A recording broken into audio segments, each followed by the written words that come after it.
알부민도 이젠 마시는 시대. 20대의 활력을 90대까지 지켜라. 남지현 원창의 알부민 2090.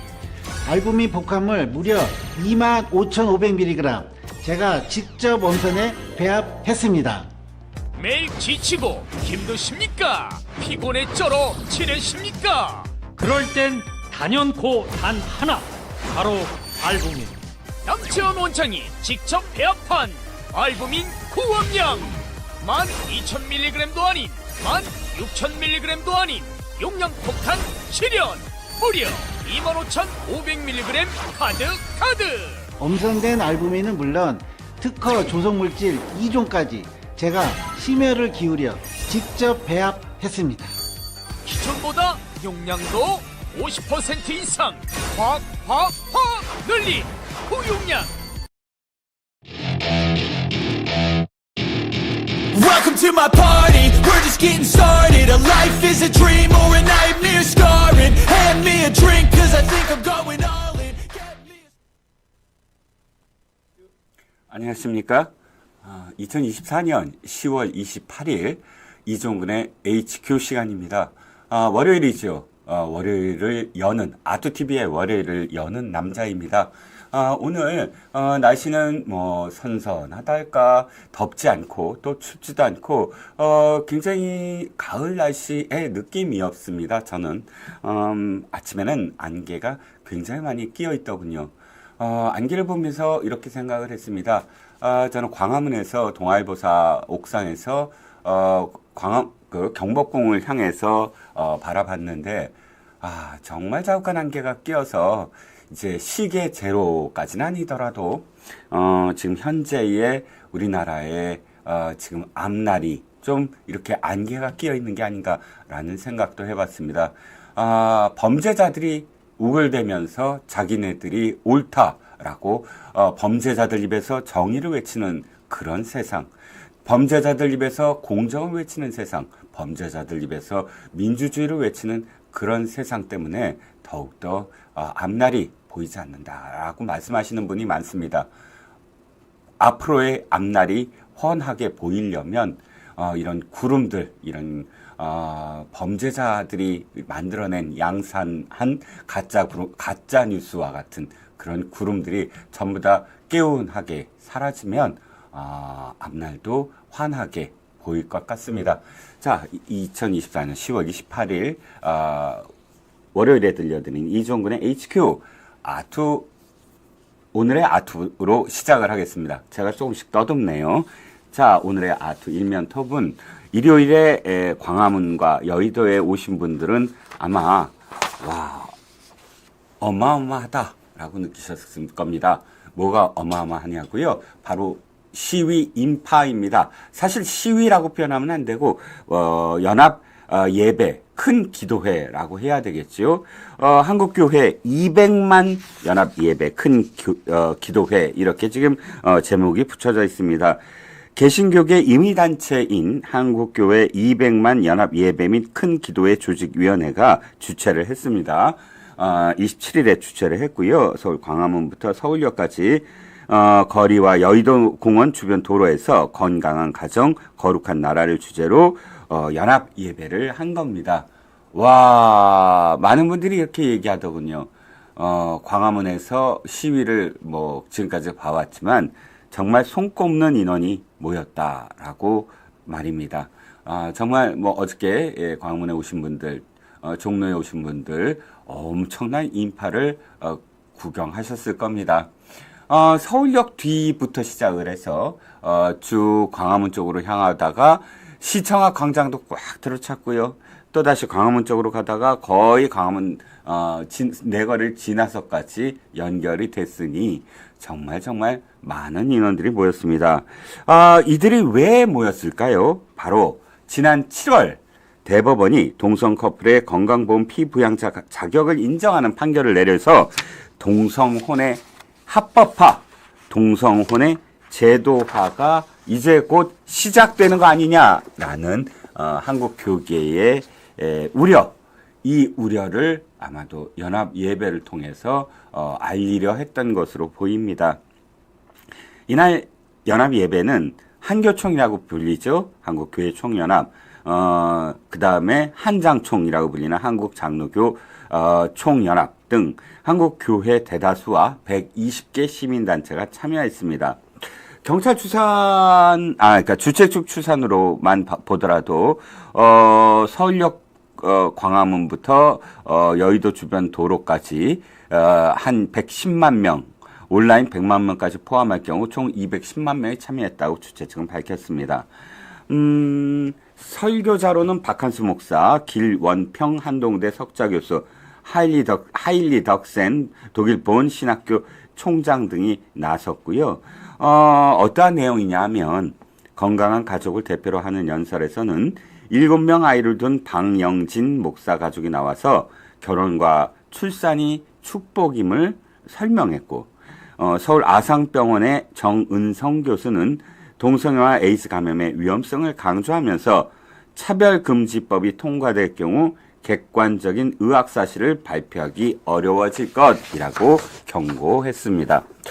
자, 아시아투데이의 관련 기사, 일면톡 관련 기사를 조금만 더 살펴보면, 바로 이 동성혼제의 합법화, 제도화와 함께 차별금지법에 대한 우려가 상당히 이날 집회가 이날 그 예배가 예배를 한 그런 어떤 결정적인 이유로 보입니다.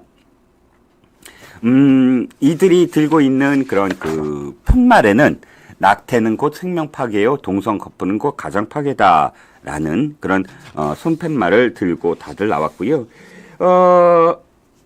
성소수자 문화 다양성을 강조한 PC주의, Political Correctness라고 하죠. 정치적 올바름이 법과 제도에 영향을 미친 미국과 유럽에서는 성과 관련된, 성 정체성과 관련된 수많은 그런 문제들이 야기되고 있다라고 이 기사는 밝히고 있습니다. 차별금지법이 만약에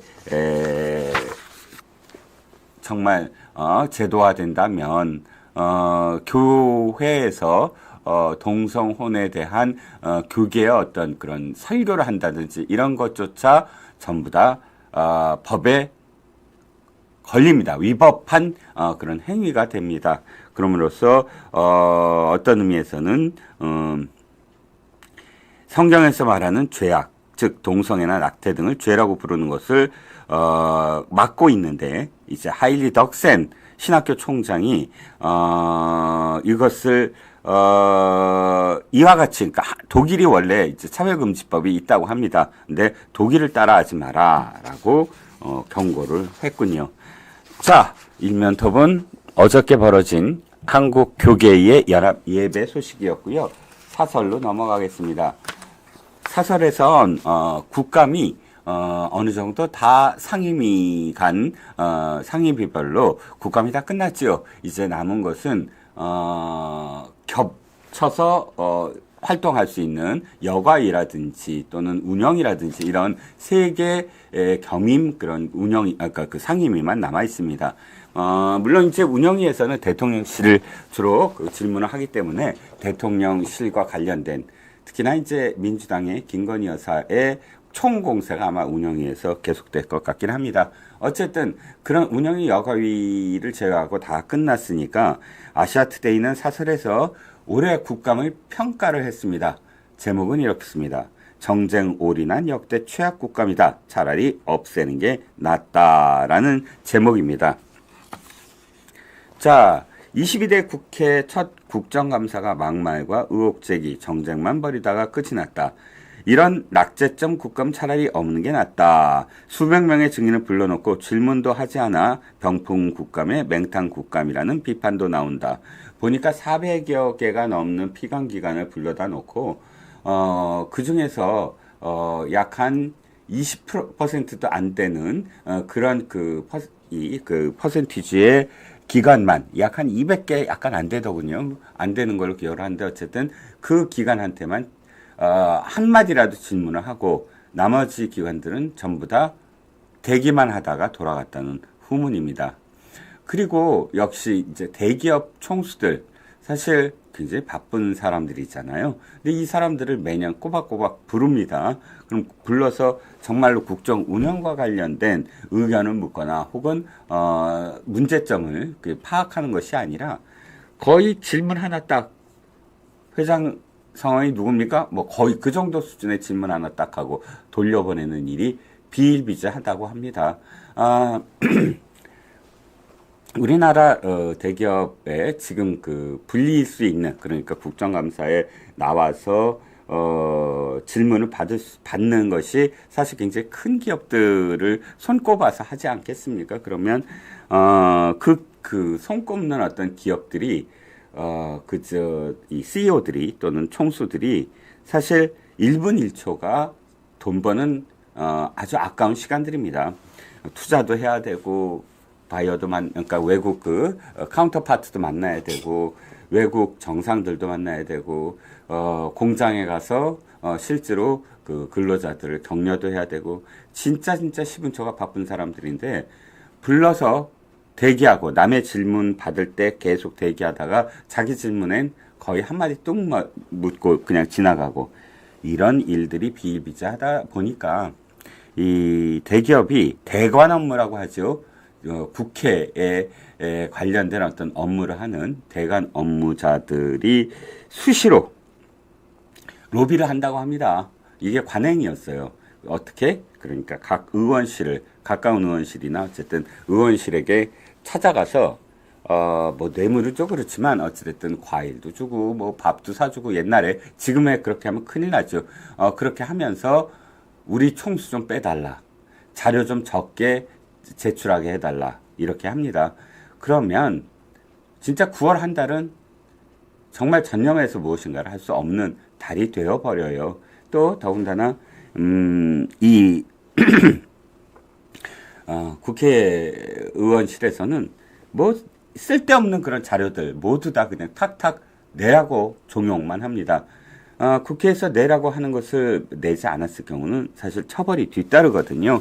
그러다 보니까 정말 그런 자료들도 만들어야 돼. 실제로 답변과 관련돼서 수시로 어떤 질문이 나올지 모르니까 자기의 그 오너 총수들에게 계속 이 대응하는 어떤, 그러니까 질문에 대응하는 매뉴얼 내지는 질문에 대응하는 내용들을 계속 갖다 줘야 되고, 이렇게 지나가다 보면 정말 과로로 쓰러지는 게 이제 그 피감기관의 직원들입니다. 대관 업무를 하는 직원들 주로. 그러니까 사실상 어마어마하게 그 권력이 집중되는 게 국정감사입니다. 제발 국정감사 좀 빼줘. 제발 국정감사에 그 자료 제출 요구를 좀 줄여줘. 이런 식의 로비가 횡행했다는 거고요. 그래서 국정감사 NGO 모니터단이 이번 국감에 대한 평가를 했는데 정책 국감이 아니라 정쟁 국감이었다라고 표현을 합니다. 점수를 매겼는데 점수가 D-입니다. 아시죠? D-가 무슨 의미인지. 원래 가장 낮은 게 F죠? 꽈락이라고 하죠. 근데 F보다 더 나쁜 게, 받는 사람 입장에서 나쁜 게 D-입니다. 왜냐하면 F는 재수강을 할 수가 있어요. 그러면 나중에 성적표에 재수강한 점수가 나와요. 예를 들어서 F를 진짜 땡땡이 쳐서 못 받았다 하면 재수강을 해서 다시 들어갔고 A+도 받을 수 있는 겁니다. 그럼 지난번에 F 받은 건 사라져요. 그런데 그 F 받은 게 사라지는데 가장 최악은 뭐냐? D-거든요. 왜? D-는 재수강을 할 수 없고 그대로 성적표에 기입이 됩니다. 너 이거 D 받았구나 라는 말을 평생 듣게 되는 것이죠. 그러니까 사실 F보다 가장 최악이 D-입니다. 모니터단이 그렇게 준 이유를 설명하네요. 모든 상임위에서 이재명 대표 수사와 재판, 김건희 여사 의혹으로 감사가 아닌 수사하듯 하는 정쟁 국감이었다. 이건 정말 엄청나게 공감이 됩니다. 우리가 이 청문회 때 양문석 같은 그런 사람이 고함 지르는 거 많이 보셨죠? 핏대 올리면서 고함을 지르다가 또다시 고발을 아마 당한 걸로 압니다. 누구? 국악인들한테요. 국악인들이 김건희 여사가 있는 자리에서 가야금을 들려드렸다고 해갖고 그거를 기생집으로 만든 셈이냐 이런 식의 표현을 합니다. 그러면 가야금을 트는 사람들은 기생이라고 지금 어떻게 이런 막말을 할 수가 있는지. 그러니까 신영희 선생, 그 무형문화재 신영희 선생이라든지 이런 분들이 그 노구를 이끌고 국회에 와서 아주 준엄하게 꾸짖는 그런 장면까지 연출이 됐습니다. 그리고 무차별 증인 채택 여전히 어마어마하죠. 꽈방이 149명, 법사의 행완이 85명, 62명, 어마어마합니다. 자, 막말, 아까도 말씀드렸지만 양문석이 얘기한 거 그대로 지금 사설에 나와 있고요. 또 장경태는 국회의원이 김영철 검사 아랫도리를 비호한다라는 말을 했고, 김우영은 논쟁 중에 야 무슨 소리야 야 이 땡땡 야 뭔지 아시겠습니까? 라고 막말을 내뿜었다. 박충건 국민의힘 의원은 구글에 질문하며 유체이탈 합법 스킬을 보고 뽑느냐고 했고, 외통위에서는 박상학 자유북한운동연합이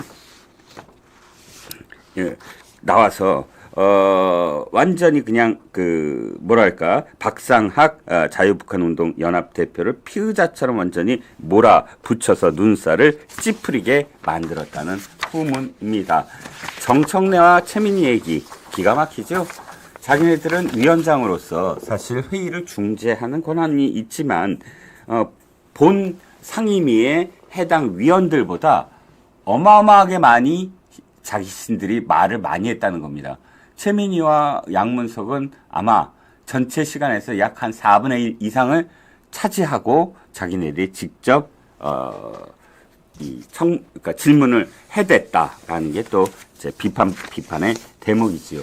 자, 또 하나의 사설까지 가고 이제 넘어가겠습니다. 사설, 민주당 신북풍몰이로 남남 갈등 부추길 때인가입니다. 자, 한기호와 신원식, 한기호 국민의 의원과 신원식 국가안보실장이 문자를 주고받았습니다. 어떤 내용? 한기호 의원이 아마 육사 선배일 겁니다. 그리고 신원식과 한기호는 똑같이 삼성 장군입니다. 그러다 보니까 사실 선후배잖아요. 그리고 또 군과 관련된 안보와 관련된 문제는 여야가 따로 있겠습니까? 그런데 한기호가 신원식에게 뭐라고 문자를 보냈냐면 이겁니다. 우크라이나와 협조가 된다면 북괴군 부대를 폭격해서 미사일 타격을 가해서 피해가 발생하도록 하고 이 피해를 북한의 심리전으로 써먹었으면 좋겠다라고 제안을 한 겁니다. 이에 대해 신원식 실장은 잘 챙기겠다. 오늘 긴급 대책 회의했다라고 대답을 한 겁니다. 그런데요, 이 대목에서 갑자기 발진을 한 겁니다. 박찬대는 히틀러 같은 전쟁강이나 할 제안을 집권여당 국회의원이 했다. 한반도의 전쟁을 불러들여 정권이 마주한 정치적 위기를 돌파하겠다는 위험한 계획이다 라고 평을 했고, 김민석 최고위원은 형법상 외환 유치 예비 음모인 전쟁 사주다 하고 공권력, 그러니까 공수처의 공수처가 나서서 수사를 해야 된다라고 계엄 음모론을 또 꺼내 들었습니다. 자, 제가 생각하기에 한기호는 신원식에게 왜 이런 문자를 보냈나 생각을 해보시자고요. 지금 우리나라가 파병을 했습니까? 안 했죠? 북한군밖에 없습니다. 북한군이 10대 앳된 소년들이라는 증언이 계속 이어지고 있습니다. 그렇다면 그 두 가지를 합쳐서 유추를 해보면 사실상 이 문자는 우리가 파병할 수도 없고 사실 미사일 보낼 수도 없습니다. 그러니까 이 병사는 지금 이 주장하는 병사들은 아마도 우크라이나 병사들이겠죠. 그리고 북한군을 향해서 포탄을 쏘라는 겁니다. 그 군부대를 향해서 쏘라. 물론 인명 피해도 있긴 있을 겁니다만 목적은 뭐야? 심리전에 있다라는 겁니다. 즉 10대 앳된 소년병들이 사실상 훈련도 제대로 못 받고 머나먼 이국 타지에 가서 지금 겁에 질려 있을 겁니다. 그런데 여기에 포탄을 떨어뜨리고 해서 하나의 어떤 그런 탈영을 유도해 보겠다는 겁니다. 그것 자체가 위법적이다라고 말할 수는 없는 거고요. 또 한 가지 안보와 관련돼서는 공개적으로 이렇게 어떤 그 안보와 관련된 문자를 나눈 것을 두고 정무적인 어떤 그런 죄명을 더 씌우려고 하는 겁니다. 그러니까 완전히 신북풍무리로 돌입을 했겠지요. 물론 러시아는 이제 파병 대가로서 뭐 대륙간 탄도미사일이나 핵추진 잠수함, 군사 정찰 위성 기술 등을 북한에 제공할 가능성이 크다고 이 사설에서도 강조하고 있습니다. 그러니까 북한에 의한 새로운 안보 위험이 추가되고 있는데 민주당은 이에 대해서 한가하게 친북풍몰이나 하고 있다라고 꾸짖는 게 바로 이 사설의 지금 주요 내용입니다. 자, 여기까지 달려와 봤고요. 이제 여러분들에게 전하는 말씀을 보내드릴까 합니다. 이 지금 아투TV가 계속 여러분들 곁에 다가갈 수 있도록 지금 전하는 말씀 나오더라도 돌리시지 마시고 계속 시청해 주시길 빌겠습니다. 자, 전하는 말씀 큐! 알부민도 이젠 마시는 시대. 20대의 활력을 90대까지 지켜라. 남지영 원창의 알부민 2090. 알부민 복합물 무려 25,500mg 제가 직접 원산에 배합했습니다. 매일 지치고 힘드십니까? 피곤에 쩔어 지내십니까? 그럴 땐 단연코 단 하나, 바로 알부민. 남지원 원장이 직접 배합한 알부민 후원량 12,000mg도 아닌 16,000mg도 아닌 용량 폭탄 실현 무려 25,500mg 가득. 엄선된 알부민은 물론 특허 조성물질 2종까지 제가 심혈을 기울여 직접 배합했습니다. 기존보다 용량도 50% 이상 확 늘린 후용량.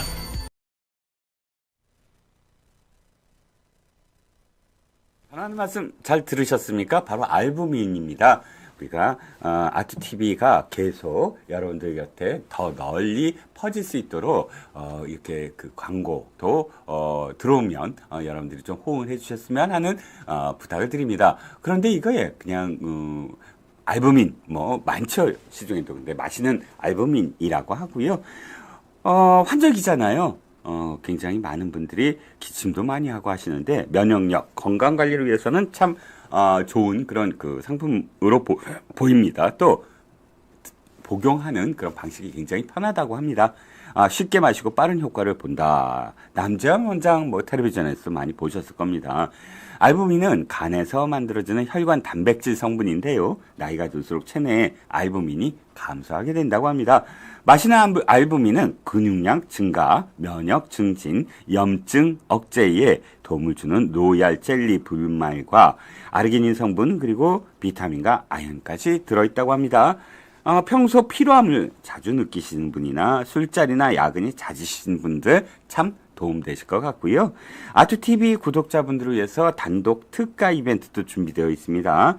2박스를 구매하시면 1박스 더 드리는 파격적인 이벤트를 진행한다고 하니까 굉장히 좋은 어떤 기회일 것 같고요. 남재영 원장이 직접 깐깐하게 배합하여 만든 알부민 2090 프리미엄 골드입니다. 하루 한 병씩 숙취 해소로도 좋고 면역력, 피로 회복, 면역력 증진에 탁월하다고 합니다. 전화번호 지금 보이시죠? 저 전화로 지금 전화하셔서 주문해 드시고 가을철, 겨울철 건강관리에 유념하시길 빌겠습니다. 자, 전하는 말씀까지 듣고요. 오늘의 메인 이벤트, 오늘의 이슈 첫 번째 시간입니다. 바로 문다혜 얘기인데요. 최근 경찰이 피해 택시 기사가 찾아간 한의사를 압수수색했지요.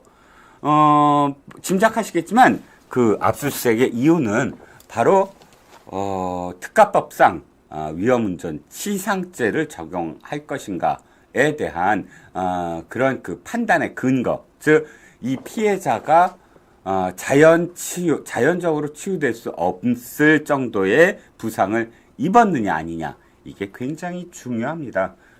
그래서 병원까지 가서 진단한 내역을 지금 찾고 있는 것으로 보입니다.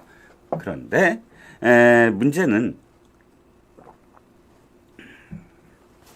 찾지 못했다고 합니다. 안타깝게도요, 나오지 않았다고 합니다. 그러니까 이 택시 기사분이 아마도 합의를 했고요. 조건은 아마 진단서를 제출하지 않는 것이 아마 조건일 것 같습니다. 그래서 경찰이 지금 긴급 투입을 해서 지금 진단서를 찾았는데, 아이고 못 찾았어요. 못 찾다 보니까 사실상 도로교통법상의 음주운전 혐의만 적용될 가능성이 큽니다. 진단서 확보에 실패했으므로 상해 여부 확인이 불가능해지니까 문 씨에게는 특가법상 혐의가 아닌 교통법상, 도로교통법상 혐의만 적용될 것 같다. 뭐 많은 분들이 좀 그 정도인데 CCTV가 다 있지 않느냐, 그 정도의 어떤 그런 그 수치로 음주로 운전을 했다면 사실상 진단서가 없어도 엄청나게 많은 부상을 입었을 텐데, 또 아시다시피 교통사고는 당일날, 이튿날까지 사실 고통이 잘 나타나지 않다가 후유증이 심각합니다. 나중에 또 굉장히 많이 아파오니까 사실 그 택시기사분이 진단서를 제출하고도 합의가 가능한데 진단서를 제출하지 않은 걸 보면 상당한 어쨌든 그런 그 서로 간의 협상이 있지 않았겠느냐라는 생각입니다. 그런데 너무 안타까워하지 않으셔도 돼요. 왜요? 경찰이 CCTV를 확보했다고 합니다. 물론 음주운전은 아닙니다. 음주운전은 지금 용산경찰서에서 수사를 하고 있지요. 이태원이니까 당연한 거고. 그런데 이번에는 영등포 경찰서입니다. 이 영등포 경찰서가 왜 나섰냐고요? 바로 문다혜가 소유하고 있는 오피스텔 때문입니다. 오피스텔은 공유 숙박업을 영위할 수 없는 공간입니다. 오피스텔에서 뭔가 영업을 했다고 한다면 그건 불법이지요. 그러니까 숙박업을 했다고 한다면 그건 불법입니다. 그런데 바로 문다혜가 불법을 저지른 오피스텔 CCTV를 경찰이 확보했다고 합니다.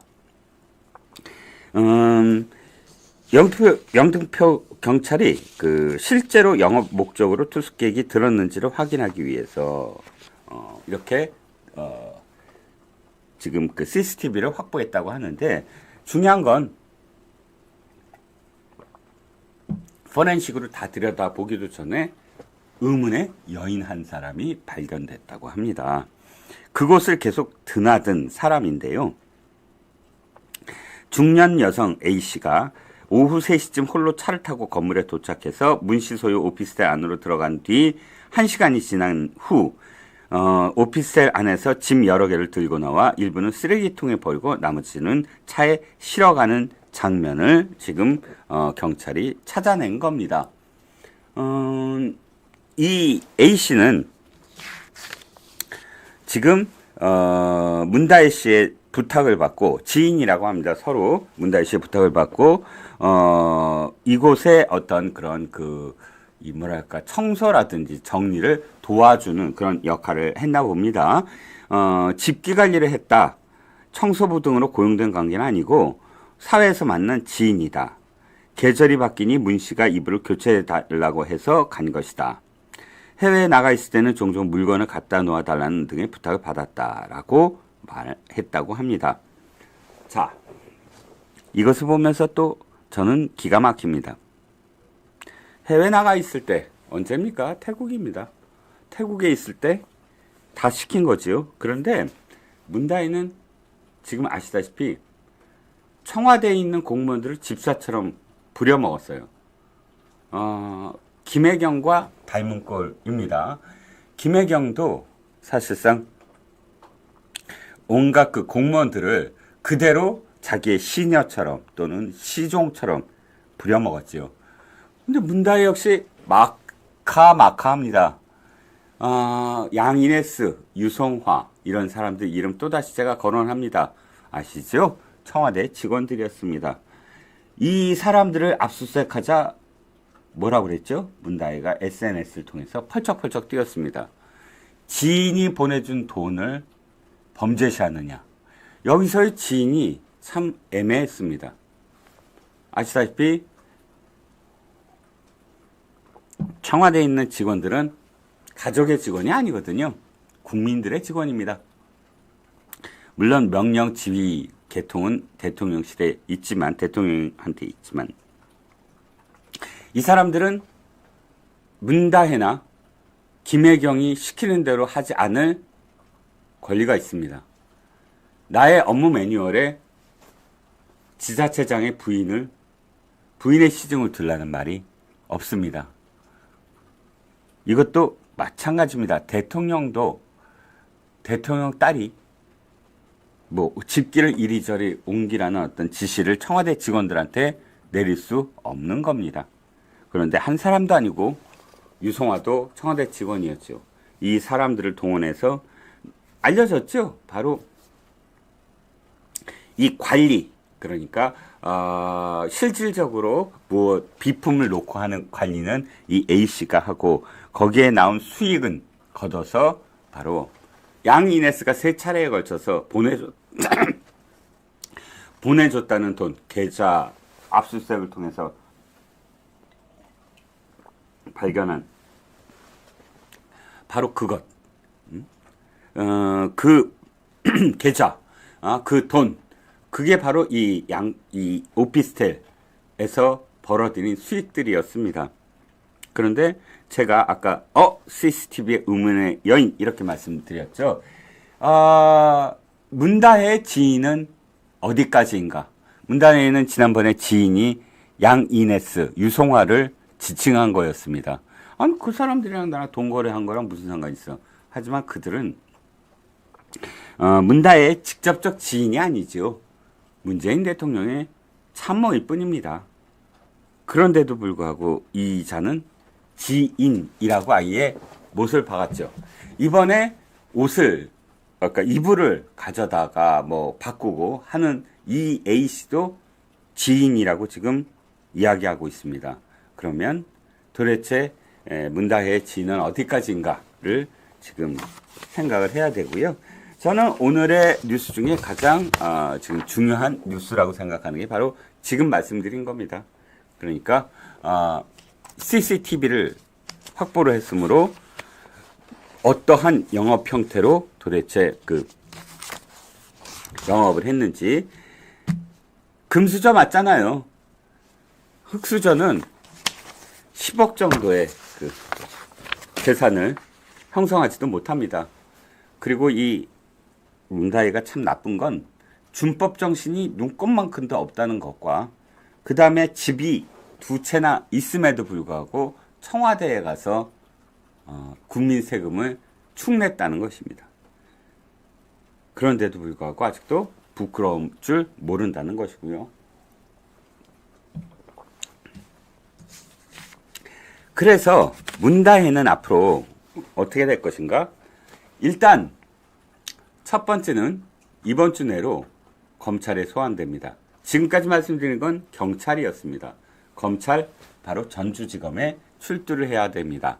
전주지검은 지금 타이스타젯, 그러니까 문다혜의 전 남편이죠. 문다혜 전 남편 서창학 씨의 그 타이스타젯 그 임명과 관련된 그것이 이제 제3자 뇌물이냐 또는 어떤 청탁의 대가이냐 이런 것들에 대해서 참고인 신분으로 전주지검에 출두를 해야 되고요. 그런 다음에는 다 경찰 수사 중입니다. 가장 또 눈에 들어오는 게 바로 영등포 경찰서죠. 좀 전에 양평 오피스텔은 아예 전제부터가 잘못됐죠. 오피스텔은 숙박을 못하니까요. 그런데 지금 그 또 한 군데는 제주도입니다.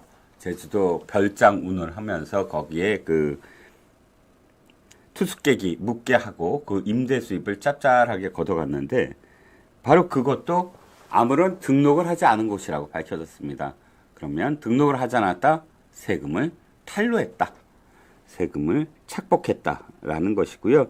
그것과 관련된 위생관리법 위반, 공중위생관리법 위반으로 아마 전주지검에 소환이 될 겁니다. 그러면 아까 영등포, 오피스의 영등포 경찰서, 그 다음에 음주운전 용산경찰서, 그 다음에 전주지검 타이스타젯 사위, 아까 남편의 타이스타젯 취직과 관련된 뇌물수수, 그걸 이제 전주지검에서 하고, 제주도에서는 또 아까 말씀드린 제주도 경찰이 별장 송기인 신부가 팔았다는 그 집과 관련된 수사를 하고, 그러면 완전히 전국적으로 문다희 씨는 대스타가 되는 겁니다. 여기 하나가 더 있죠. 국세청입니다. 국정감사가 하필이면 지금 계속 되고 있는 가운데 국민신문고에 민원을 접수한 사건입니다. 즉 제주도의 문 씨는 제주도 한림 소재 별장, 영등포구 여의도 하이엔드 오피스텔, 영등포구 양평동 소재 빌라 등 세 채 건물에 대해 상습적인 불법 숙박 영업 의혹이 제기된 상황인 만큼 법의 사각지대를 활용하여 고의적으로 탈세를 시도해서 개연성이 상당히 다분하다라는 내용으로 신문고를 올렸습니다. 여기에 영등포 경찰서가 어찌됐든 대답을 해야 되는 것이고, 이 민원에 대해서 수사를 아마도 돌입할 겁니다. 그러면 이것까지 합치면 문다혜는 이재명의 슈퍼 위크 못지않게 한 달 내내 언론에 계속 이름을 올려야 되는 그런 상황이 되었다는 것까지 오늘 말씀을 드려볼까 합니다. 조주혁 경찰청장도 지금 그 문다혜 씨 수사에 대해서 곧 수사 착수한다라는 내용으로 기사를 썼고요. 영등포 구청 얘기 한번 해볼까요? 숙박업 등록 불가라는 제목으로 문화일보가 기사를 냈군요. 자, 그래서 다시 좀 정리를 하면 이겁니다. 문다혜 CCTV 확보. 경찰이 여의도 오피스텔과 관련돼서 어떤 사람이 드나들었는지, 단순히 손님이었는지 등등을 지금 파악할 수 있을 것 같다라는 말씀. 그 다음에 문다혜를 비록 치상죄로 지금 못 집어넣지만 아까 말씀드린 대로 CCTV 확보가 의문의 여인 포착 등 상당히 어떤 역할을 할 것이다 라고 지금 판단을 할 수가 있겠습니다. 자, 두 번째는 아까 그 한국의 교회들 말씀을 드렸지요. 어마어마한 인파가 모였다는 그런 그 내용인데, 여기 스스로 목사다라고 호소하는 사람이 있습니다. 저는 이 사람을 사실 목사라고 부르지 않고 싶은데요. 아시다시피 최재형 얘기입니다. 저는 아직도 이런 사람을 어떻게 교계, 기독교 관련 그런 그 단체에서 그대로 좌시할까 라고 생각을 했거든요. 그런데 목사가 아니었습니다. 어떤 거냐고요? 10월 27일입니다. TV조선 기사인데요. 최재형 목사에게 9년 전 소속 노회에서 제명을 명받았다 라는 겁니다. 지금 이 기자가 노회에 물어봤습니다. 왜 제명을 하셨나요? 그랬더니 노회 측에서는 이렇게 대답을 했습니다. 친북 활동 때문입니다. 그러니까 이미 오래전부터 친북 활동이라는 것이 다 노출이 된 사람이라는 것이죠. 그렇게 캥기니까 지난 7월입니다. 국회 증인으로 나온 최재형 목사는 의원들이 어느 소속이냐, 어디 소속이냐, 장로냐, 뭐 침례냐, 뭐 여러 가지 어떤 파가 있지 않습니까? 그런데 그 파 중에 어떤 교회를 다니냐라고 물었더니 즉답을 회피했다는 겁니다. 뭐 다른 그 의원들, 뭐 조배숙 의원도 힘을 보탰습니다. 최재형 목사에게 계속 질문을 했죠. 목사 안수를 도대체 어느 노회에서 받으셨나요? 국회 증인으로 나와서 사실 질문을 계속 당할 수밖에 없지 않겠습니까? 그런데 이자 또 교묘하게 넘어갑니다. 대한예수교 장로교라고 하는 큰 카테고리까지는 밝힐 수 있지만 구체적인 교단은 밝힐 수 없다라고 말입니다. 그런데요, 밝혀졌어요.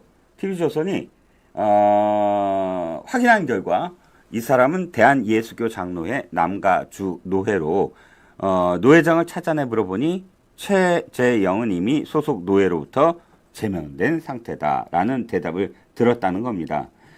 당시에 그 남가주 노회장인 윤태근 씨에게 기자가 물었습니다. 그러자 윤태근 씨가 이렇게 답을 했군요. 젊은 목사님들이 최재형 목사가 친북 활동하는데 내버려 두느냐 이야기들이 다 나왔고 징계위를 해가지고 제명 조치를 했다. 전적으로 다 100% 동의했으니까 라는 겁니다.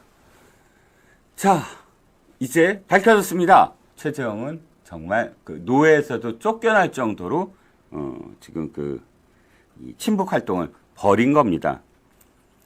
그러니까 지금 국회 나와서도 준엄한 국민들의 질문에 밝힐 수 없다. 아니 목사가 자기가 나온 이 교구를 말하지 못할 이유가 있겠습니까? 보니까 그래요. 쫓겨났으니까 말하지 못했던 거에 불과했군요. PD님, 저 물 한 잔만 더 주시겠습니까? 자, 이 최재형이 얼마나 종북인지 또 하나 드러난 게 있습니다. 바로 어느 식당인데요. 어느 식당에 가서 서울에 있는 한 식당이라고 합니다. 글을 남겼습니다. 그 글에는 이렇게 되어 있습니다. 자주의 이슬, 자주의 이슬, 그 다음에 주권의 샘물, 주체의 우물물이 아니면 마시지 않으리, 이렇게 되어 있는 겁니다. 이 말이 무슨 뜻일까? 라고 지금 기자는 의문의 벽서다, 이렇게 표현을 했습니다. 제가 설명을 드릴게요. 자주, 주권, 주체, 이렇게 되어 있습니다. 점진적으로 올라가고 있죠. 처음에는 이슬, 두 번째는 샘물, 네 번째는 우물물입니다.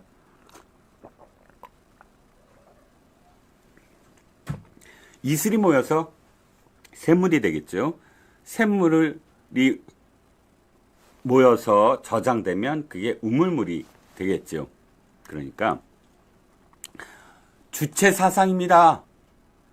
김일성이 만들었다는 주체 사상, 주체 우물물이라고 직접적으로 표현을 했지요. 북한의 주체 사상을 들여다보면 바로 제일 많이 나오는 단어가 자주와 주권입니다. 이렇게 되어 있더군요. 한 나라가 나라로서 존립하려면 자주를 획득해서 주권을 세우고 주권을 세움으로써 주체를 이룰 수가 있다. 이게 바로 주체 사상의 핵심이라는 겁니다. 그러니까 이 최재영이 서울의 한복판에 있는 한 식당에 가서 김일성 만세를 부르짖는 거나 진배 없다는 겁니다. TV조선은 필적 감정 전문가에게 일단 필적을 의뢰한 결과 70% 일치를 봤다고 합니다. 그러니까 그 사람 필적이 맞다는 거고요.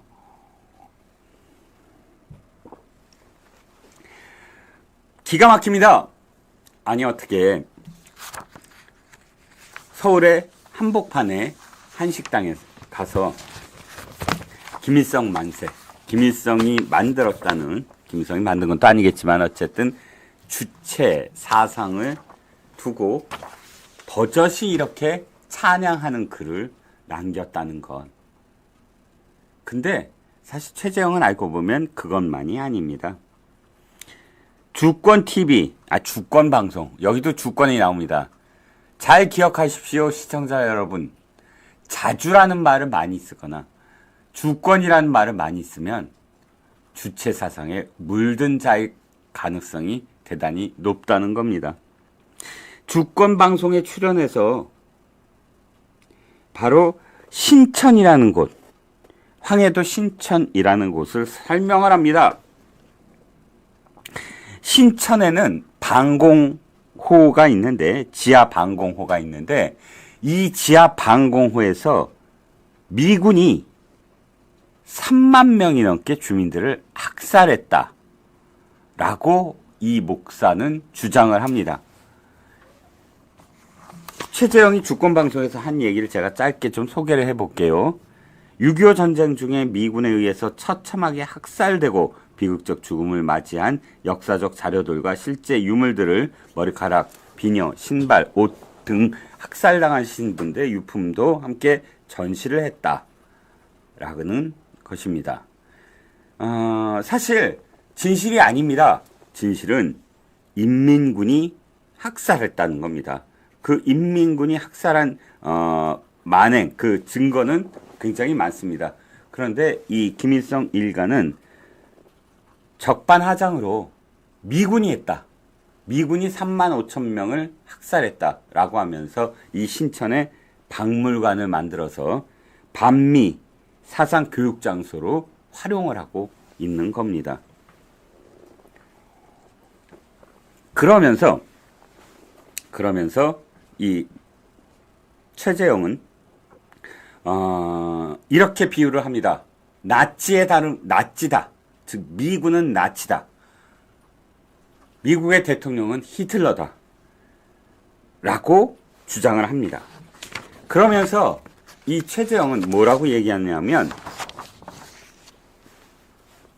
친미 사전을 만들겠다. 라고 기염을 토합니다. 친일보다 더 나쁜 게 친미다.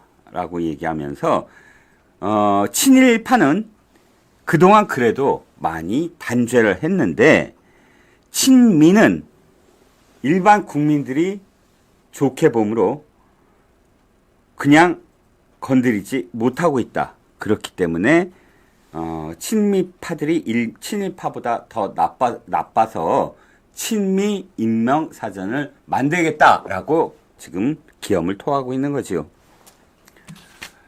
그런데 참 기가 막힙니다. 저는 이렇게 생각합니다. 서울 한복판에서 주체 사상 만세를 외치고 버젓이 저렇게 유튜브 방송을 통해서 미군이 학살을 했다는 둥 가짜뉴스를 퍼뜨리는 이 사람이 어떻게 우리나라를 쉽게 이렇게 드나들 수가 있는 건지요. 물론 지금 출국 금지를 당해서 못 나가긴 하지만 그 이전에도 수시로 북한과 우리나라를 넘나들면서 활동을 해왔습니다. 무슨 활동? 종북 활동. 왜 이 사람에 대해서 이런 종북 활동에 대해서 수사를 하지 않는지 저는 알다가도 모르겠습니다. 지금 광화문 내거리 이번 주 토요일 날 또 민주당이 직접 나서서 윤 대통령 탄핵을 부르짖을 예정인데 시민단체 있죠? 윤석열 퇴진을 위한 무슨 뭐 어쩌고저쩌고 촛불행동 이런 시민단체 간사 역할을 하는 자는 국법법 위반으로 몇 번씩 들어갔다 나옵니다. 그런데 실형을 산 건 눈꼽만큼밖에 없어요. 모두 다 집행유예였습니다. 그러니까 그렇게 솜방망이 처벌을 하니까 대놓고 재판 지연 작전을 펴서 구속 만기로 나가버리는 겁니다.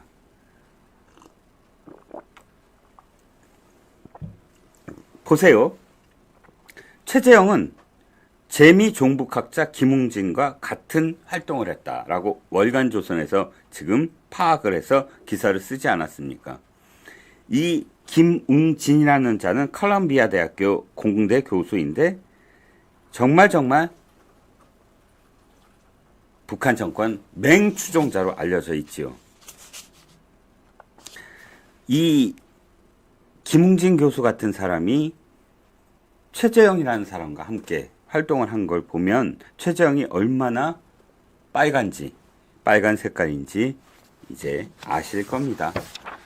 자, 그래서 또 한 가지 생각이 아까 왜 교회의 연합 집회를 소개시켜 드렸지 않습니까?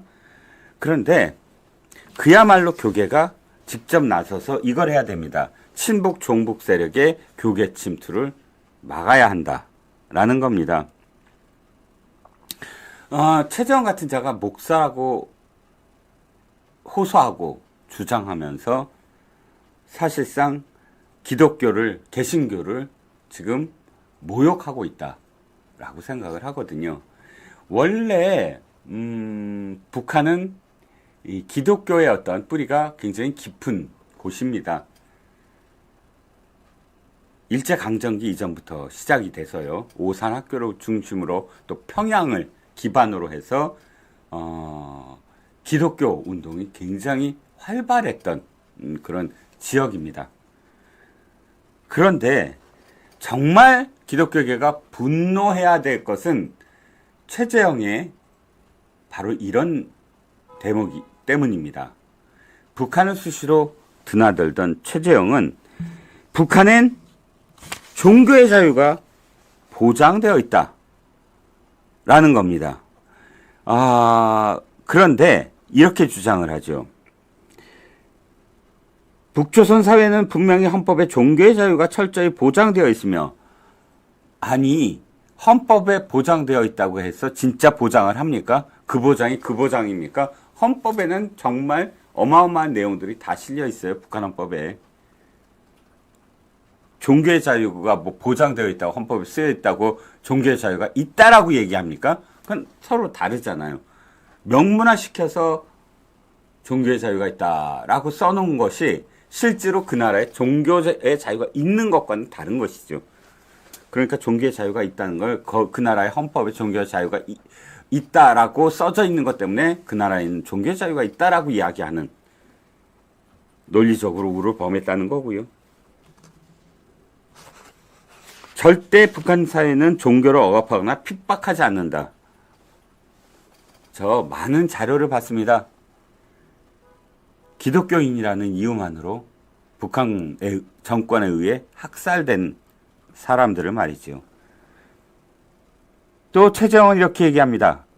미국과 첨예하게 대결하다 보니 자신들이 지켜온 자주성과 국가의 생존을 침해하는 경우에만 유동성 있게 종교를 제한할 뿐이다 라고 말입니다. 유동성 있게 종교를 제한한다?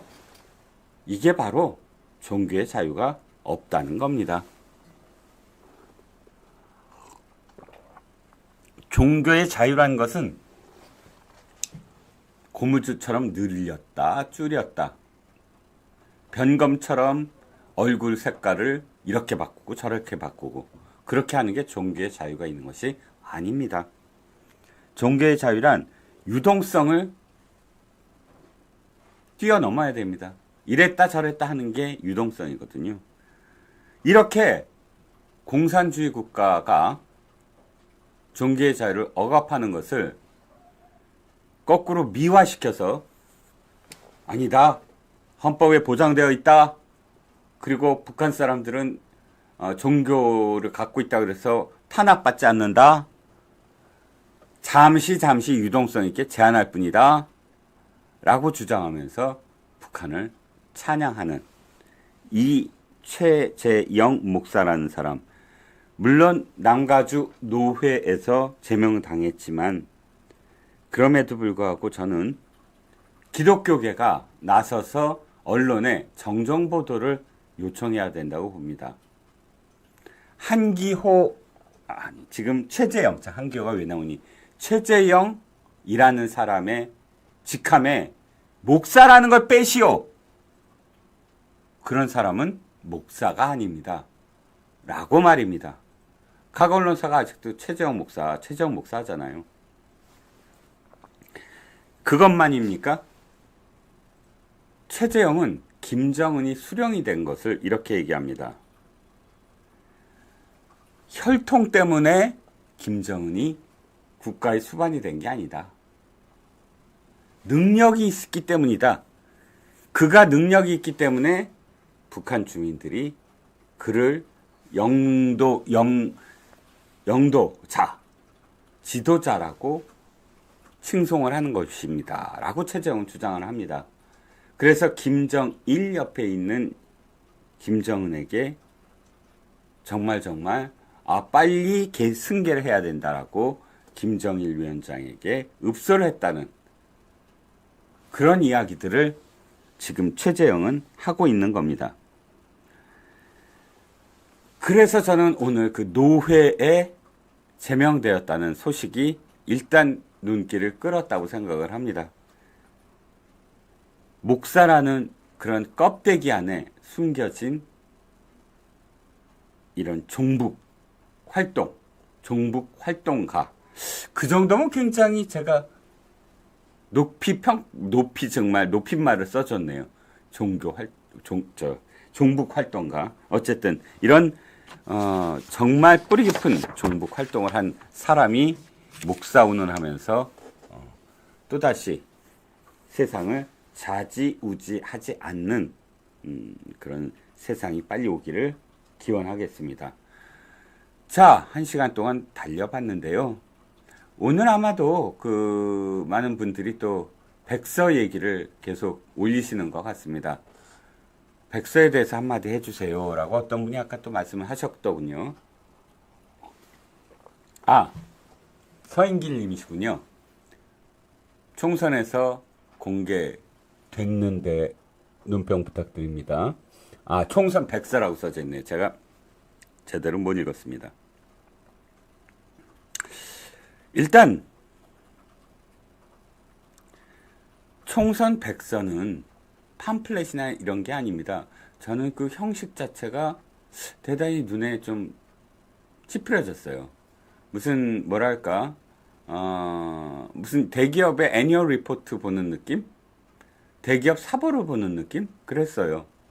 백서는 뭡니까? 반성문입니다.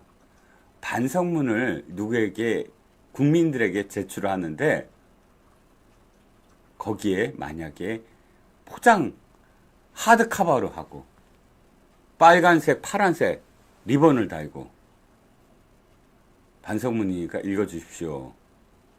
반성문을 쓰는 총책임자가 대문처럼 사진을 찍어서 놓고 웃으면서 그것도 이게 반성문입니다 라고 쓰면 국민들이 제대로 성찰했구나, 제대로 반성했구나 라고 느낄까요? 중간중간에 아주 도비라라고 일본 표현인데 중간중간에 사진을 크게 놓고 브릿지죠. 그러니까 챕터를 가로질러서 무엇인가 디자인적 요소를 가미할 때 그게 중간 화보 같은 건데, 조정훈 백서 추진위원장이 사진이 대문짝만하게 프로필 사진을 실었더군요. 백서를 이렇게 자신의 홍보수단 내지 자신을 과시하려는 그런 도구로 쓴 백서가 있을까요? 저는 상대당이긴 하지만, 국민의힘 입장에서 상대당이긴 하지만 민주당이 꽤 오래전에 만든 백서가 눈에 들어옵니다. 문재인 대통령 당시에 만든 걸로 기억을 합니다. 한상진 교수가 만들었습니다. 그런데 정말 반성을 했어요.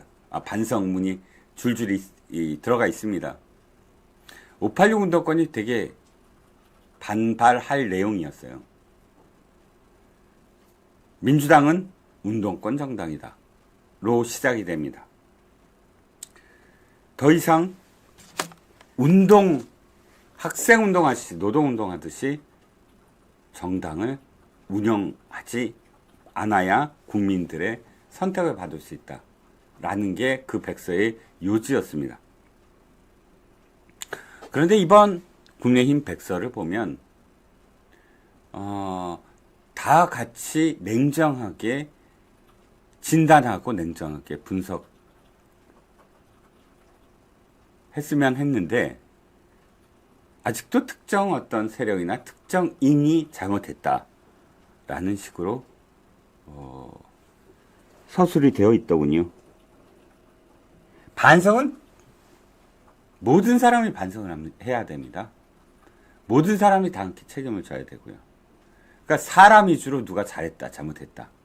이거보다는 뿌리 깊게 이 당이 12년 동안이나 국민들로부터 외면한 이유가 뭐냐. 근원적인 이유를 찾아냈어야 됐다는 겁니다. 물론 제목은 지난 총선 반성문이죠. 지난 총선과 관련된 백서죠. 하지만 궁극적으로는 12년 동안이나 3차례에 걸쳐서 입법 권력을 내주게 된 근본 원인이 무엇이냐. 이걸 추적했어야 된다는 겁니다. 그런데 만드는 과정 속에서도 저 사람이 잘했니, 저 사람이 못했니, 이런 것만 가득해 보입니다. 그것은 제대로 반성했다고 생각할 수 없다고 생각을 합니다. 과정도 문제가 있었고, 결론도 문제가 있었고, 만든 사람도 문제가 있었다. 총체적으로 문제가 있었다라고 생각을 합니다. 자, 10월 28일 들려드린 이종훈의 HQ 여기서 문을 닫겠습니다. 들어와 주셔서 모두 감사하고요. 내일은 뭐 또 많은 그런 그 프로그램들이 지금 준비되어 있으니까 아투TV 많이 시청 부탁드립니다. 자, 아투TV 여기서 문을 닫겠습니다. 감사합니다. Welcome to my party, we're just getting started. A life is a dream or a nightmare scarring. Hand me a drink cause I think I'm going all